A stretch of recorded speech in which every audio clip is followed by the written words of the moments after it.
Stepping in as well. Over the top. I mean, that was a full force shot to the temple. I mean, he's right now.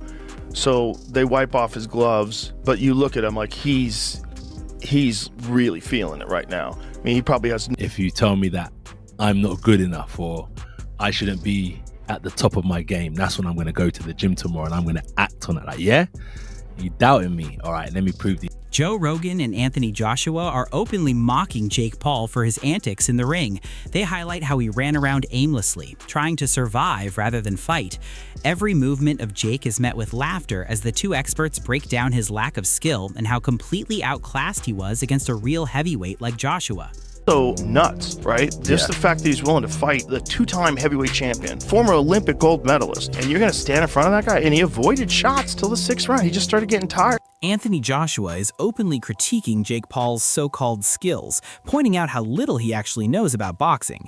He mocks Jake's movement, poor defense, and lack of timing. Every punch and step reveals that Jake is more focused on surviving than competing. Joshua's words expose the gap between hype and genuine heavyweight talent. And Jake is still here standing tall, so congrats. Eddie Hearn is reflecting on the early days, contrasting Jake Paul with genuine athletes like Logan Paul.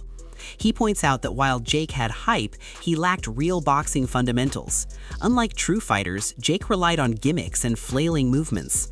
Hearn highlights that history rewards skill and discipline, something Jake Paul clearly still lacks. Unbelievably raw back then, but he was a little bit different to the traditional YouTubers that were just flailing around. You know, the family are good athletes. Logan is a fantastic athlete. I mean, if you watch him in WWE, he's phenomenal. So yeah, it was just wild back then, and obviously the rest is history. And here we are. Anthony Joshua explains that even when Jake Paul tries to avoid engagement, true boxing still shines. Joshua sees the fight as an opportunity to perform at the highest level, demonstrating skill and control while Jake Paul relies on movement to survive. His lack of real technique makes him a mere punching bag for elite professionals. Joshua's poise and preparation highlight the huge gap in experience and class, exposing Jake Paul as a showman, not a serious contender. Industry that I'm in, because when Jake moves aside, boxing still benefits. I'm a pure boxer, so boxing still benefits. I just thought, what a great opportunity to perform in America just before Christmas. We had been training anyway. Everything was stacked up for it to happen, and I think it's a great date to happen on the 19th. Terrence Crawford criticizes the financial hype surrounding Jake Paul, noting that real boxers dedicate their entire lives to the sport, yet earn far less. Jake Paul profits from gimmicks and promotion while lacking any deep technical foundation. This insult exposes the absurdity of hype versus genuine skill. Crawford's words underline that success in boxing is earned through discipline and mastery, something Jake Paul cannot match. Money and attention do not replace real experience in the ring. You got all these boxers that's been doing it their whole life that doesn't even make close to what they making. I think it's disrespectful to us in the game. Mike Tyson praises Anthony Joshua's ability to control punches and land them efficiently without overcommitting. He highlights Joshua's mastery of timing, distance, and power, which completely overwhelms someone like Jake Paul. Jake's attempts to dodge or survive fail against true skill. Tyson's breakdown shows how elite boxers operate, making Jake Paul's evasive movements look pathetic and ineffective against precision and power. Throw the punches through the guy, not after hit the guy, just boom, not with the full force. So I was showing him how to throw the full force without bringing your hand way back and throwing the punch. So I showed him short. Tyson Fury reacts to Jake Paul's hospitalization after Anthony Joshua's knockout, highlighting the reality of facing a world-class heavyweight. Fury implies that Jake Paul is completely outmatched and paying the price for overestimating himself. The KO was not luck, it was consequence. Fury's reaction underscores the danger of hype fighters stepping into the ring with true champions, exposing Jake Paul's lack of experience, preparation, and the sheer gap in skill level. Other than boxing, there's a lot of egos involved, if that makes sense. Like he said this, he said that, and I want this, I want that. And Dana White points out that Jake Paul is completely overmatched in size and skill when facing true heavyweights. He recalls how even a clean punch from a seasoned fighter exposed Jake's lack of toughness. Dana's words highlight Jake Paul's repeated mistakes in taking fights he cannot handle. Compared to Anthony Joshua's precision and power, Jake's attempts are laughable. This commentary exposes him as unprepared, overconfident, and clearly out of his depth in the ring. With my brother, unfixable. I don't hate your brother. You guys need to fight guys your same size. When you fought Floyd, you are massive. He did hit you with a fucking bomb, and you fucking... The knockout clearly shows Jake Paul's inability to handle real power and precision. Anthony Joshua's punch lands perfectly, exposing Jake's poor defense and lack of reaction. Every evasive move Jake attempted fails against true boxing technique. The damage to his jaw is a stark reminder that hype cannot replace skill and preparation. Joshua's execution makes Jake Paul's survival tactics look useless and highlights the massive gap between showmanship and genuine heavyweight capability. Anthony Joshua broke Jake Paul's jaw in 2 places, and I'm about to show you the x-ray in a second, but firstly, let's watch the knockout. Right there. Straight on the jaw, straight on the money. Even Jake Paul could not believe what happened. Jake Paul's jaw, you can see it is broken in 2 places. Joseph Parker explains how Anthony Joshua methodically dismantled Jake Paul. Joshua's patience and calculated strategy allowed him to break Jake's defenses and exploit every weakness. Jake's lack of experience and poor ring IQ made him predictable and easy to target. While Joshua controlled distance and timing, Jake Paul relied on luck and evasive movement. The fight exposed that Jake Paul is not a true competitor at heavyweight level. His survival instincts could not compensate for his lack of skill and preparation, highlighting the stark contrast between hype fighters and seasoned professionals. I thought Joshua did what he had to do. It took him a while to get it. He had to break him down and chase him down and unleash his powerful shots. Ariel Helwani emphasized Anthony Joshua's power and reach, showing how every punch carried immense danger for Jake Paul. Jake's evasive tactics did little to mitigate the threat. Joshua's combination of size, strength, and technique made the fight one-sided. Every moment revealed Jake Paul's lack of preparation for facing a real heavyweight. The audience could see the stark difference between flashy social media fighters and true boxing professionals, with Joshua's dominance exposing Jake Paul as untested, overhyped, and unprepared to handle elite power and precision inside the ring. And every time he threw a punch, I like winced, because he's a big man and he's an incredible boxer and he's still in his prime, and he's got a very long reach, and he's got a lot of power in that right hand, and that left hook is terrifying as well, and so I thought it could end it. Johnny Nelson highlights how Jake Paul's footwork was his only tool in the ring. While he could briefly evade, once Anthony Joshua adjusted, Jake's weaknesses were fully exposed. His stamina faltered under real pressure and heavy punches. The commentary shows that Jake relies on movement rather than technique or power. Anthony Joshua's strategy and ability to read the fight left Jake Paul exhausted and defenseless. This fight proves that hype and evasive tricks cannot replace skill, preparation, and experience against a world-class heavyweight like Anthony Joshua. He was small, he was a little faster to get out of the way, use his footwork, but there was nothing else he could use, because AJ, once he slowed down and started to gas out, you could see he's like, oh my God. Joe Rogan mocks Jake Paul's lack of professional conditioning, showing that he does not have the structured training required for elite boxing. Real champions like Anthony Joshua rely on meticulous conditioning, monitoring, and recovery to maintain peak performance.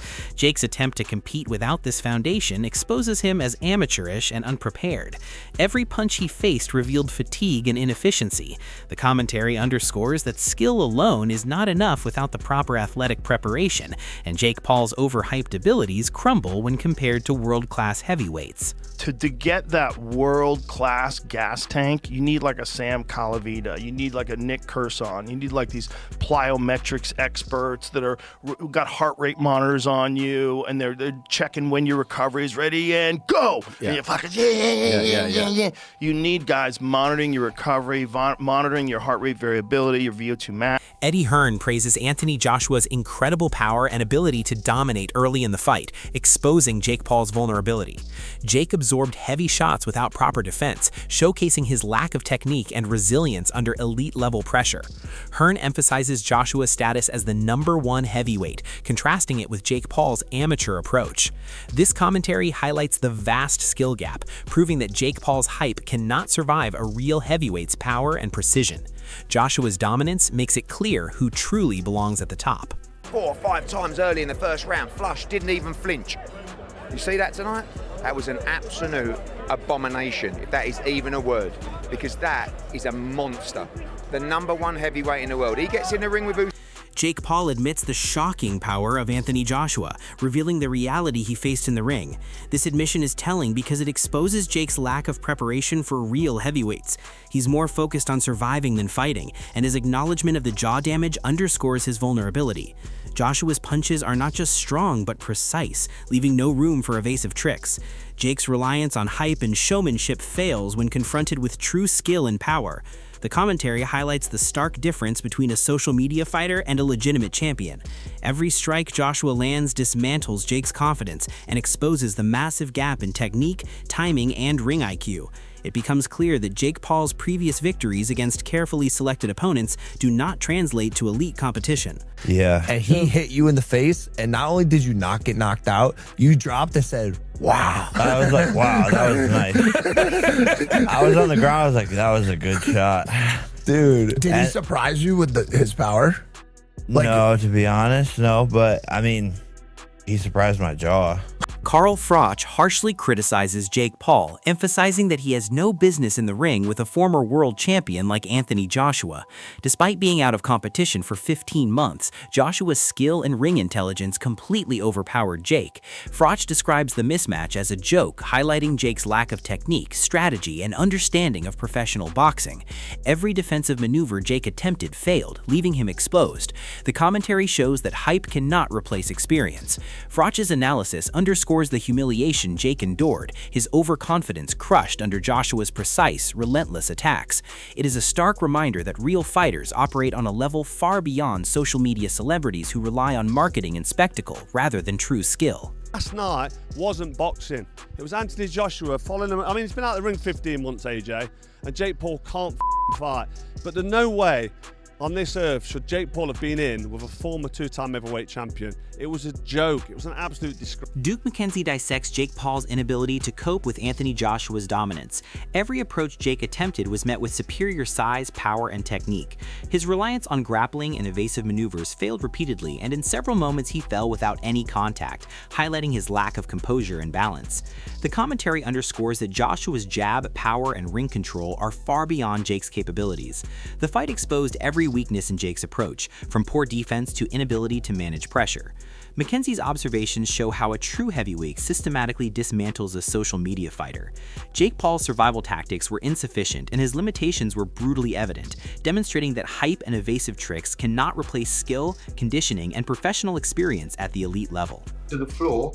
Once or twice he fell to the floor without being hit, because Anthony Joshua was just so much bigger than him, and he couldn't cope with anything really. Couldn't cope with Anthony Joshua's jab. He couldn't cope with the size difference. He couldn't cope ultimately with the power. Pain Game explains Jake Paul's strategy, which relied almost entirely on running, holding, and attempting low-risk maneuvers to avoid punishment. This exposes his lack of offensive skill and inability to engage meaningfully in a heavyweight contest. Anthony Joshua's dominance forced Jake to retreat constantly, revealing the vast gap between a hyped social media fighter and a trained champion. The commentary illustrates that Jake's movement and evasive attempts were nothing more than survival tactics, leaving him vulnerable at every moment. Joshua's power and technique rendered Jake's game plan ineffective, showcasing the dramatic difference between hype and true boxing ability. The audience can clearly see that Jake Paul is not prepared for elite competition. He didn't just run, but generally, the game plan was to run a lot, hold whenever he had to. He dropped his knees for a fucking takedown quite a lot. The fight proved exactly what everyone feared about Jake Paul stepping into the ring with a true heavyweight. Anthony Joshua displayed complete control from start to finish, using precision, timing, and devastating power to dismantle Jake Paul round after round. Every evasive tactic, every desperate hold, and every attempt to survive was met with superior skill. Joshua's punches were not only powerful but calculated, breaking Jake Paul's jaw and leaving no doubt about who truly belongs at the top. Analysts and legends alike, from Joe Rogan to Carl Froch, highlighted the absurdity of Jake Paul thinking he could compete at this level. His hype, social media fame, and previous victories against carefully chosen opponents offered no protection against real heavyweight talent. Every moment of the fight exposed his lack of preparation, technique, and ring IQ. Anthony Joshua reminded the world why he is the #1 heavyweight with poise, discipline, and knockout power. For fans watching, this fight was a lesson in the brutal reality of professional boxing. Don't just sit there, join the debate below and tell us how you think Jake Paul can ever recover from this shocking defeat.